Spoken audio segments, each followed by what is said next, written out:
Welcome, friends. Welcome. My name is Anya Light, and I am very, very, very glad that you're here today.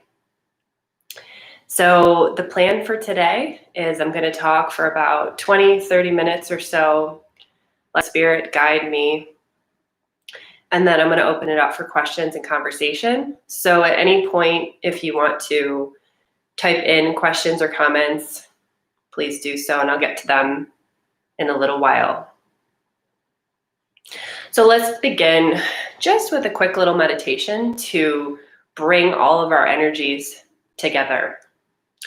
So taking a few deep centering breaths now. Feeling the air come into the nostrils and then out through the mouth, making a sighing sound. With that sigh, allow your body to become relaxed. Again, in through the nose. Deep breath in, and then sigh it out through the mouth. One more time. In through the nose. Sigh it out through the mouth. Feel yourself really coming into this space. And if you'd like, you can visualize your heart opening, your heart chakra, the very center of your chest opening to receive this message from Spirit. So when I talk, I do my best to get my personality self out of the way and as much as possible to be a channel for the messages that you all need to hear. And I've, since I started promoting this specific gathering, You Can Heal Anything, I've had some really beautiful emails, messages from people who are like, whoa, this is exactly what I need right now. So I've been connecting with a few of you in particular energetically the past few days and really trying to clear myself to allow this message to come forth as clearly as possible. So thank you for joining all of us. And, and also feel free to just leave little hello comments if you'd like here, because I do believe that the chat is turned on. I'm rather new to this YouTube live thing, so bear with me if it doesn't all seem perfectly streamlined yet. Hopefully I'll get better and better at it. So welcome to our gathering, and also welcome to Rama. This is the first time I'm broadcasting from my new home, which is also a retreat center, which we're slowly in the process of manifesting, and hopefully I'll see some of you soon here. But anyway, on to the topic at hand. So you can heal anything. So I want to start with a very exciting sharing of personal excitement. A year ago, I used my asthma medication for the very last time. It's been a year. And I knew in my mind that after a few months had passed, after not having had to use my asthma medication, that I would wait 1 year. If I could be medication-free, if I could be crisis-free in my lungs for 1 year, I would then go online and talk about my journey. So I gave myself that challenge, and here it is, 1 year. I have had asthma since I was very young, a little kid. I don't remember a time when I didn't have asthma. My lungs have always just been messed up. So it's been frustrating over many, many years of dealing with this issue. And I think the most frustrating thing about it, of all the things, even more than the physical discomfort, was the feeling of hopelessness that I often got, because I would go to all different arrays of doctors, traditional, normal Western medicine, and I would often bring up conversations like, okay, how can I get rid of this? How can I heal this? And they would just look at me with a blank stare or with a little bit of sort of mockery, a little bit of condescension, and say, you're not getting rid of this. This is a lifelong condition. You're always going to have to take this medicine. You're always going to have to take these steroids to keep your lungs in check. In fact, they would often guilt me and shame me if I tried to wean myself off my medication. I know that they were doing the best that they could and they were genuinely trying to help me, but it was not helpful because they instilled in me over many years this sort of defeated feeling of like, oh, I will always have this issue. And at a certain point, I realized that I could heal anything. And so let me back up a little bit more, because the asthma is one of the few remaining stubborn of my vast array of chronic illnesses that I have healed. I should say we have healed, me and the universe, me, God, me and the angels. Okay, so it's not just me, it's a group effort. But the asthma has been one of the most persistent things and one of the final things that I have healed, that we have healed. But let me go back now. So for some of you who have just started to get to know me in the past few years, you might be surprised to hear me talk about these things. For some of you who have known me for longer, I do apologize because I know I've told these stories many times and you're probably sick of hearing them at this point, but maybe I could tell them in a slightly different way today that they'll be still fresh. But I have had rotten health since I was born. My mom used to joke with me, and it really wasn't that funny, but she used to always tell me about how my grandmother was concerned that she thought that I was going to die pretty much right away after birth because I was such a small infant. Like, she called me a little bird, oh, she's so weak and so tiny and she's going to die. So there's always been this sense in me of like being weak. And over a number of years, my health got worse. I didn't know it for many years, but I had undiagnosed PTSD stemming from pretty intense childhood trauma. So I had this PTSD, which was basically whacking out my whole system in so many different ways. And that was the root cause. Well, I should say one of the root causes of a vast array of chronic illnesses that I developed. So when I was in my late 20s, early 30s, I had so many things going wrong with me. I had severe leaky gut syndrome. I had adrenal fatigue syndrome. I had chronic migraines, headaches, chronic sinus infections. I had severe environmental and food allergies. The list goes on. Insomnia, panic attacks, rashes, eczema. My health was atrocious. My immune system was basically nothing. Like, if I was where I was back then today in the coronavirus area, I'd be one of the people never leaving my house because I would be terrified. Because if I came around anyone with a cold or the flu, I would get it, like always. So I was a sickly individual. And it was in my late 20s, early 30s that I had an epiphany. And it was because I thought I was dying. Let me paint you a picture. I was in grad school. I was getting my PhD. And I was surviving by drinking about 2 pots, or the equivalent of like 4 or 5 grande Starbucks coffees every day. Like espresso shots, very intense. This is how I was living. I was also eating sugar copiously and carbs just constantly throughout the day, because I was so fatigued and exhausted. There was nothing else I could do in order to like do my daily business as a grad student. So I was living this way, and obviously it wasn't working. And I got another illness, some sort of virus or something. I don't honestly even know. It was probably just another flare-up of the constant sinus infection that I always had. Anyway, the doctor at the time, Western medicine, whatever, he prescribed me yet another antibiotic. I think over the course of my life, I've probably been on hundreds, 200, 300, maybe more courses of antibiotics in my life. which of course, as many of you probably know, this had a devastating effect on my health, actually made me sicker, but that's a whole nother story. So the doctor had prescribed me another round of antibiotics. I was laying in bed and I was starting to have an allergic reaction to the antibiotics.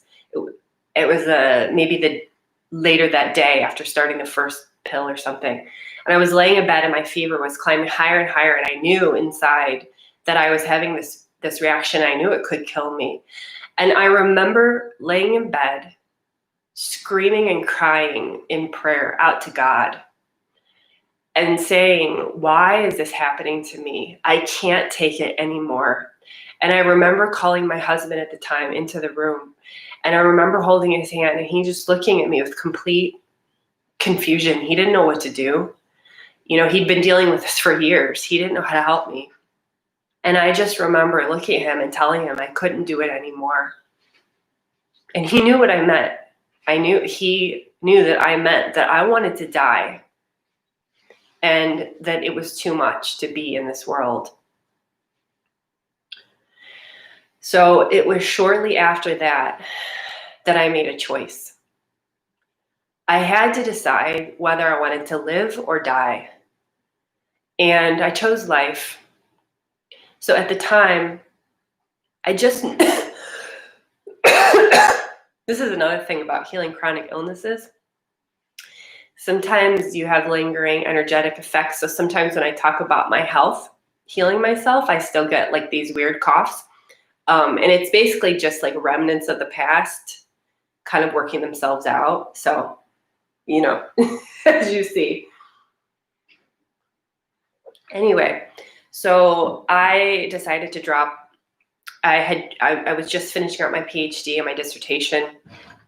I was supposed to, at that time, go and get a job as a professor. I had a very exciting career laid out for me because I was a rising star in my cohort of grad students, but I didn't. I knew deep in my heart, I knew there was another path, but I didn't know what it was. I didn't know. So I went and I met with my dissertation advisor, my most cherished mentor at the time, Chris. I sat down in her office and I said, I can't do it. I can't be a professor. I'm so sorry. And she looked at me in complete shock because she didn't know what I'd really been going through because I was really good at hiding it. And she said, I support you. I don't understand, but I support you. And I remember leaving her office and I was walking a short distance back to my apartment and the rain started coming down in buckets. Like it was one of those downpours where it's like frogs coming down from the sky. Each drop was huge and it was thick. And I remember every part of me was soaked. It was like the sky just opened and the ocean fell down on my head.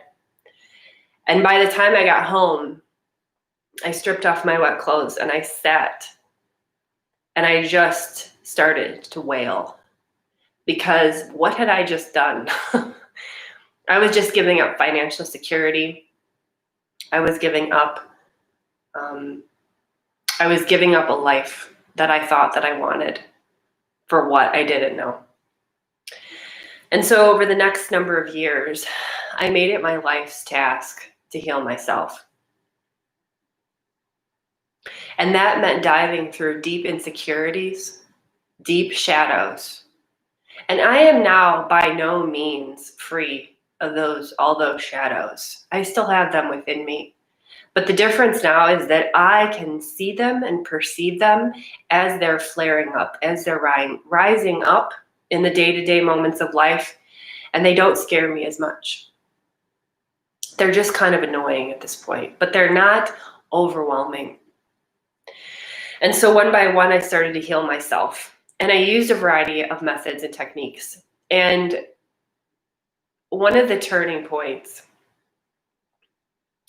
was a decision. So I'll, at this point, transition into sort of the three basic things that I feel are the most important for anyone when they're seriously deciding to undergo a healing journey. This applies if it's any kind of discomfort or illness. This can be a physical illness of any variety, any caliber, any seriousness or depth. It could be a small thing like achy feet. It could be intense cancer. It could be an emotional issue. It could be a mental imbalance. It could be a spiritual one. It could be anything. Doesn't matter.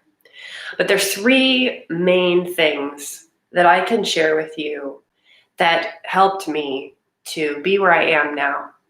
And before I get into those things, I'll tell you where I am now. Where I am now is I don't have asthma anymore. How many doctors told me over the years, how many told me that I would have this as a lifelong condition? And that's honestly what the pharmaceutical companies want us all to believe, that these conditions that we have will never go away. I've seen it so many times, people that contract Lyme's disease. You know what? The doctors don't, the traditional Western allopathic medicine, they don't know what the fuck they're talking about. Please excuse my French. Okay? They don't know what they're talking about. You start digging into the stories from people who have healed themselves and from using holistic methods, and you will see that anything is possible to heal. And when I say heal, I mean the deepest meaning of heal, which is to make whole. What does it mean to make whole? It means to recognize yourself as ultimately a spiritual being. That's the only way you're going to feel that healing start. So I've healed myself of all these things. Asthma. I no longer have chronic fatigue syndrome. My chronic fatigue syndrome at its worst point, when I went to have testing done, they looked at my charts and my test results, and my doctor at the time looked at me in shock, like her face was like this. And she said, your body is functioning like someone in their 70s. How are you even like going to grad school right now? And I was like, well, I drink 2 pots of coffee a day. My adrenal fatigue was extremely serious. It was the level that kills you if you don't do something about it. It's gone now. I don't get sinus infections anymore. I don't catch things anymore. In fact, I'm a healer now. I do energy healing with people. If people are sick, I want them to come to me. People come in with colds and the flus and whatever, and they're like, oh, I'm scared I'm going to give it to you. Like, I don't want to hug you. And I'm like, come here. And I hug them because I have no fear now, because my immune system is so strong that I have no fear about catching things. So this is where I am. I mean, I'm a yoga teacher now, for goodness sake. Like, even a few years ago, if someone would have told me, hey, Anya, you'd be a yoga teacher now, I would have laughed and said no, because being a yoga teacher means you have to be physically strong. You have to be consistent. You can't call off classes all the time. And, years ago, I was not a consistent person in my life because of my illness. I was constantly canceling things, letting people down. I couldn't really look into the future and plan too much because it was just about getting through each day. There were months, my friends, that I did nothing more than lay in bed, read books, cry. It brings me to tears right now thinking about it, because I still feel the suffering of that old person. Her name was Heather. When I started getting more deeper into this healing journey, I changed my name to Anya. And do you know why? The word Anya in Sanskrit means inexhaustible, bounding with energy. And that's what I wanted to become. But I wasn't at the time. I was still quite sick. But I thought, hey, wouldn't it be cool if I changed my name to something that means the thing I want to become, so I can enlist everyone around me. Every time they call me this magical name, they're giving me a blessing. So that's what I did. I've healed myself. That's where I am today. That's where I am. So if you're sitting here and you're feeling sick and tired of something in your life being a certain way, and maybe well-meaning, well-intentioned people have said, this is a chronic situation. You'll always be bipolar. You'll always be anxious or depressed. You'll always have ADD or whatever it is, whatever. I ask you to stop and question that and to say, is that true? Do I want that to be true? Do I believe that to be true? Now, if you believe that to be true, maybe there is a karmic reason for it, in which case maybe healing it is not the answer for you. That's always possible. But if you feel like I'm ready to heal this, and it is possible, even if you believe it just a tiny bit, you can do this. So the 3 techniques. The first is making a decision. You make a decision, you declare a decision. You declare. Now, whatever word you use to describe your connection to a higher power, whether it's goddess, the Tao, an angel, forces, consciousness, the universe, spirit, source, whatever word you use, you get down on your hands and knees and you pray and you declare your intentions.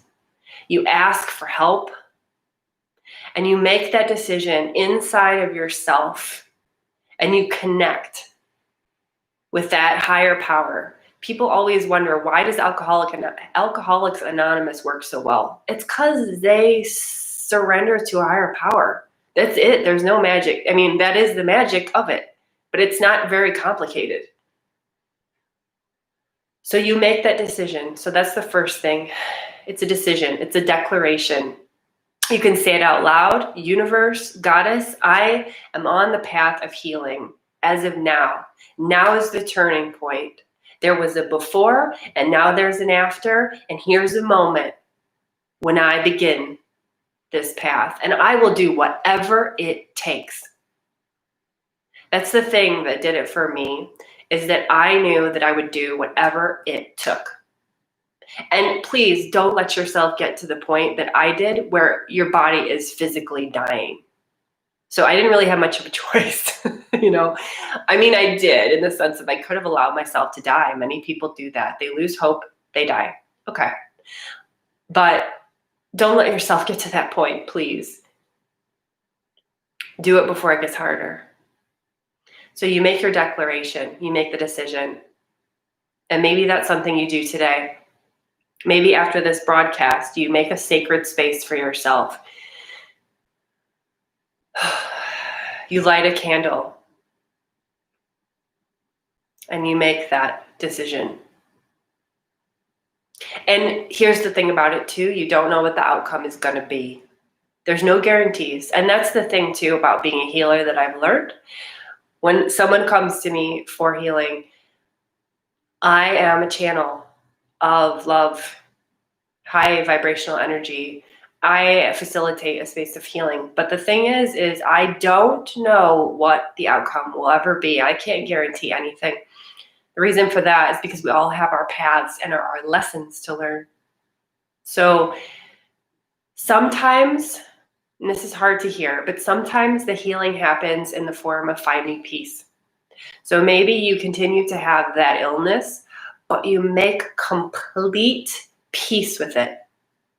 So your body may still hurt, there still may be pain, but you no longer care because you're content within yourself.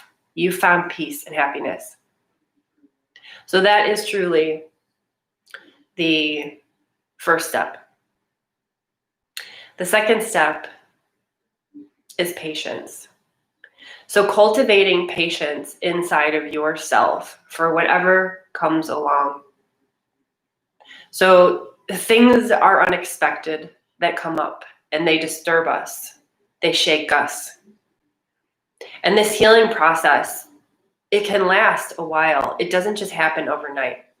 So when healing is needed, when a physical illness in particular manifests, it doesn't just manifest overnight. It took a while to get that way. And that's one of the things I learned as a healer, is that your illnesses begin in the emotional body. And then slowly they trickle down into the physical form. So it took a while to manifest this illness, and it may take a while for it to work itself out. So having patience with yourself during the process is really vital. It can be very frustrating, I know, when you want to have these results. I remember this was about a year and a half ago, maybe about 2 years ago, something like that. And I was really doing a lot to try to heal my asthma. I was reading a lot of books about grief because the lungs, imbalances in the lungs have to do with a lot to do with grief and unexpressed negative emotions and grief. And so I was doing a lot of research on that. I was starting to dedicate myself to practicing a lot of yoga, a lot of pranayama, a lot of breathing exercises. I was increasing my Reiki practice. I was doing more Reiki on myself, just specifically on my lungs every day. I was doing a lot of things, and I was really putting a lot of like dedicated, concentrated focus into that one issue. And I remember this one, I remember when I started going to yoga training at Kaivalya Yoga Gurukulam in Cleveland, Ohio, when I met my teacher. And I think it was like the first or second day that I'd ever been with him, met him, been in his school. And I said, I have this asthma issue. It's been plaguing me my whole life. And I remember he just looked me right in the eye and he said, your asthma will be healed. Like completely just like nonchalant. And I think I started giggling or something because I was like, what? And he said, yes, it will be. And I remember I like ran back to my room and wrote it down in my journal, like word for word what he'd said, because I wanted to remember that moment. Anyway, it made me start to work even more dedicatedly on my yoga practice, especially like postures that like open the chest. But I wasn't seeing results really very much. And I got really frustrated. I had this one day that I was so irritated. I was so mad. I was just like, oh, I'm doing everything I can. Like I've healed all these other illnesses, like leaky gut, gone. Adrenal fatigue, gone. Allergies, mostly gone. Like all these other things. But why can't I heal my asthma? This is so annoying. And I remember talking to a friend of mine on the phone, Joni, and she said something like, because I was just recounting how annoyed I was. She just said, you know what, Anya? Maybe it'll take you a few more years. And maybe it won't even be healed, but it probably will be. But, it might just take some more time. It's okay. And the way she said it was just so nice. And I needed to hear it at the time. And I just like smiled and I said, yeah, because one of the things that can block us is that we try too hard, which it's fine to do that. I think it's better to try too hard than nothing. If you got to swing in one direction, swing in the trying too hard bit. But we try so hard that then we grasp onto this outcome or this thing that we want, and it becomes incredibly tense. And then our body's tense, and then it just becomes uncomfortable. So patience. You don't know how long it's going to take to work itself out. There's probably a lot of layers to go through, emotional layers, spiritual layers, mental layers. Things keep unraveling. I mean, as I said, like here I am sitting in front of you today. I'm a healer. I facilitate miracles. And I say that not to like boost my ego, but just because it's amazing.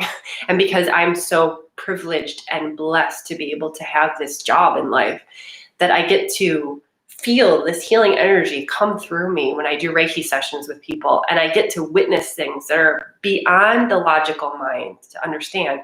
So I'm in this really healthy place. However, I'm still working through my stuff too. I mean, people who know me, people who are close to me will tell you that I'm still working through a lot of stuff. I have by no means gotten over completely my childhood trauma.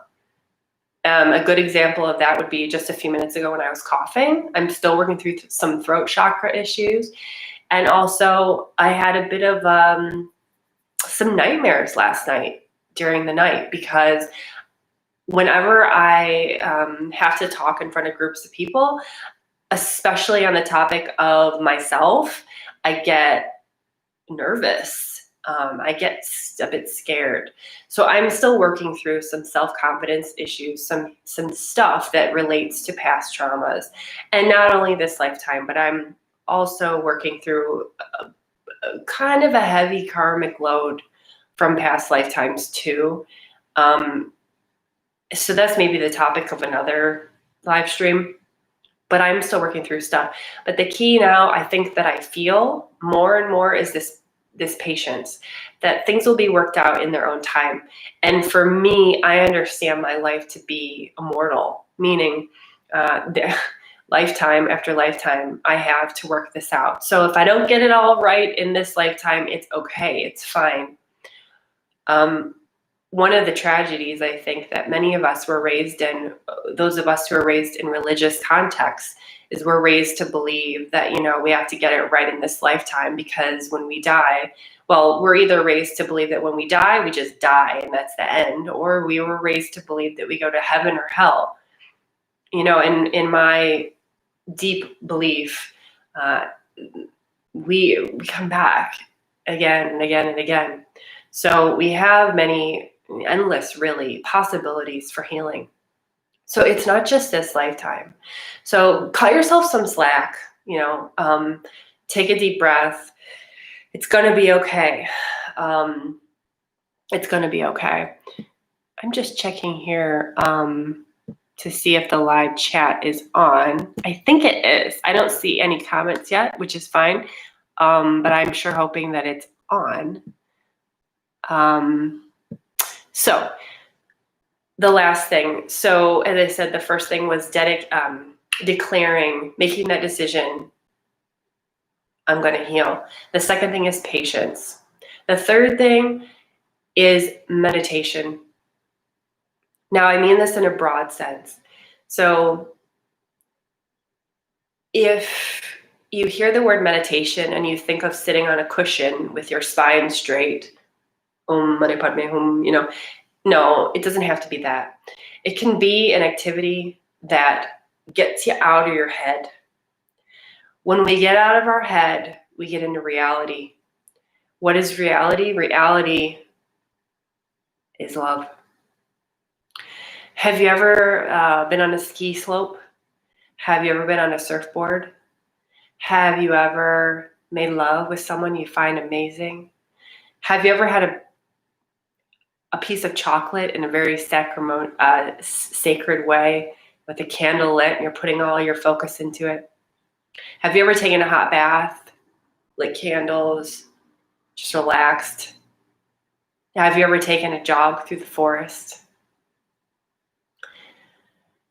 Have you ever swam in the ocean? So deepening the commitment to yourself to enter the states of no mind, getting away from the mind, and then getting into that space of love. Love is truly how we're all here. It's the thread that interweaves us all together.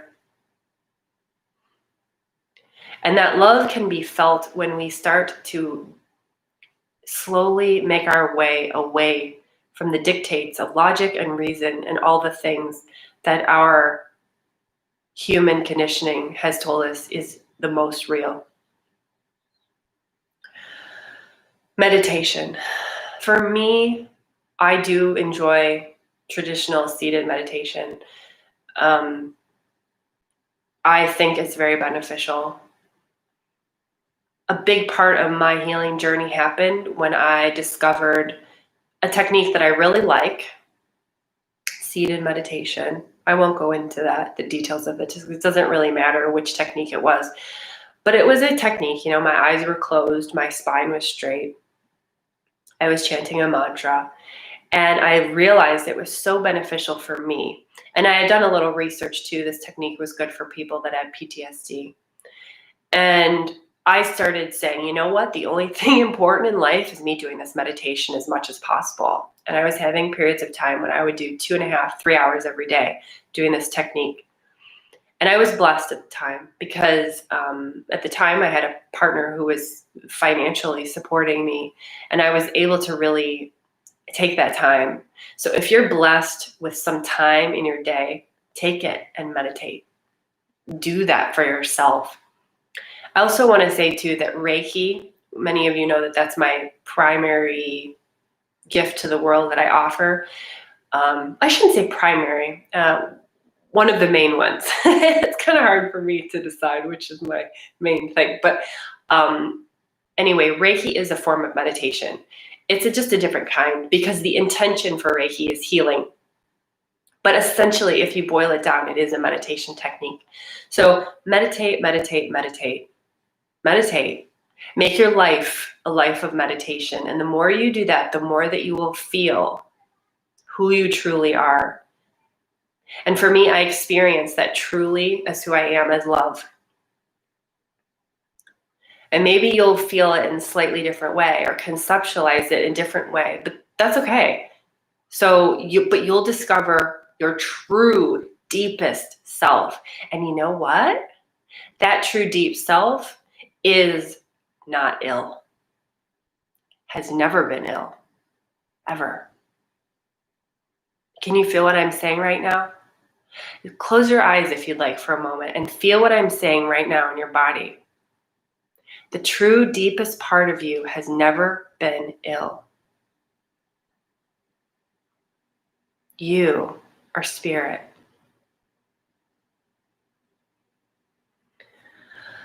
Okay, I am going to take a couple. Hey, Tom. Yeah, I can read your comment. Thank you for being here, Tom. If you have any questions, you can type them in. Hey, Janice. I'm really glad you're here today. Thank you.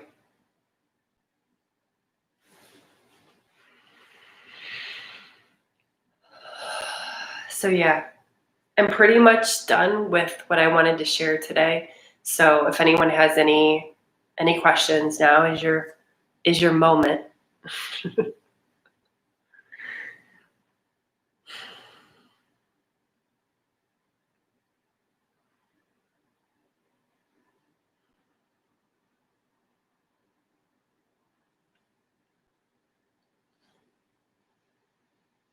Okay, doesn't seem like it. Well, I hope that you all have gotten what you needed to get out of this transmission.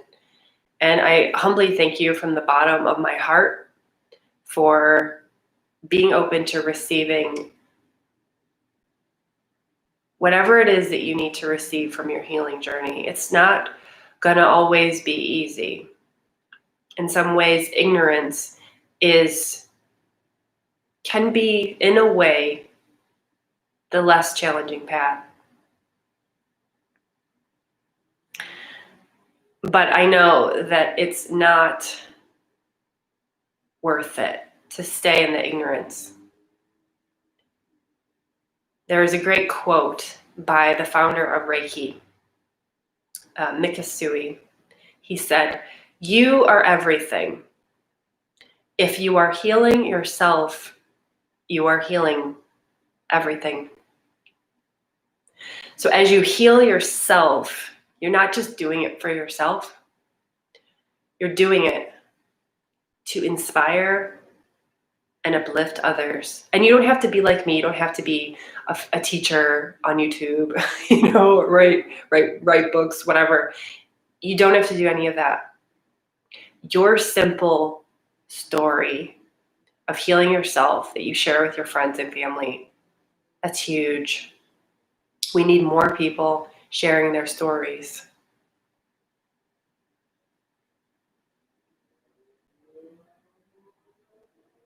All right, I'll close it by responding to Tom's comment here. So Tom says, my motivation, at least right now, is to awaken. So I'd like to do that in this lifetime. I think I've got maybe 30 or 40 years left. What do you think my chances are? Awaken to my loving self. Yeah. I think I know from Tom's sense of humor, that's not really a question to me, more just like a comment to everyone to make us chuckle. But yeah, of course. And you're already that, Tom. When we're around you, we feel that. We feel this, I feel this openness and this great youthful spirit that is very beautiful. You're already there. All right, beautiful loves. Thank you for joining me today. Have a wonderful day. I love you. Bye for now.